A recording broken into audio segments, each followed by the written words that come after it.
According to ASHA, aphasia is a language disorder that affects a person's ability to communicate by making it difficult to understand, speak, read, or write. Aphasia is most commonly caused by cerebrovascular incidents or traumatic brain injury, typically reduced to the left hemisphere of the brain.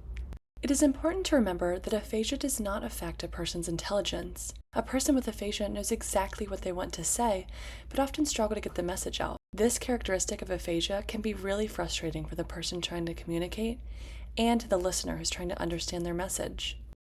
Because of this, symptoms of aphasia can be devastating for the victim and their family.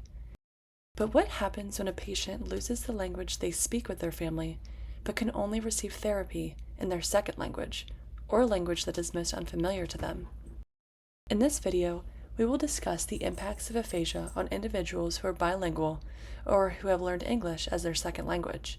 What tools do the clinicians who are treating them have to provide them with the best care? How can caregivers support their loved ones and advocate for their mother tongue? Before we discuss treatment methods that are done by speech and language pathologists, it's important to recognize the obvious challenges to treating a person who is multilingual with aphasia. The primary challenges are access to assessment material in multiple languages, and availability of a bilingual SLP, or even an individual SLP who is familiar with the target language. Assuming that the speech pathologist has all of these resources at their disposal, they still have to make a choice. Will they offer treatment in both languages, or just one? Many researchers have mixed opinions on this, and currently there is no best practice. Researchers who advocate for bilingual language treatment argue that this method equips the patient to utilize all possible communicative strategies available to them, and that a bilingual environment is one that is most natural to them.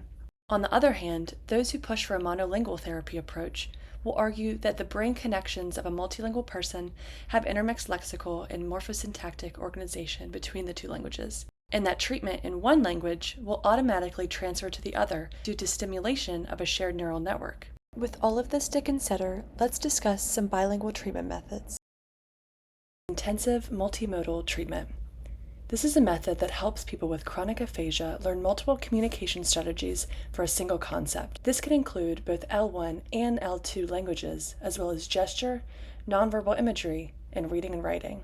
As the bilingual treatment model's mantra goes, this therapy technique equips the patient with a variety of communicative modalities to facilitate their message. Another approach that integrates the use of both languages is the translation approach. And this approach is exactly as it sounds.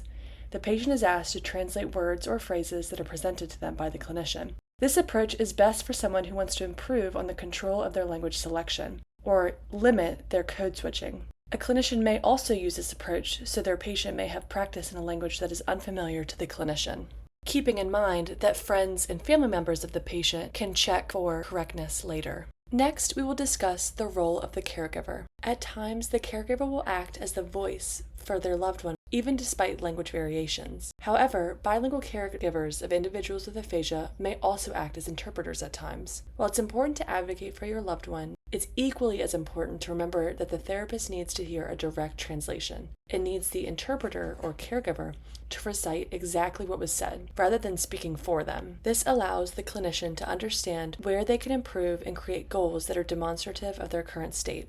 Now, let's discuss the facts, or the need-to-knows, when dealing with aphasia.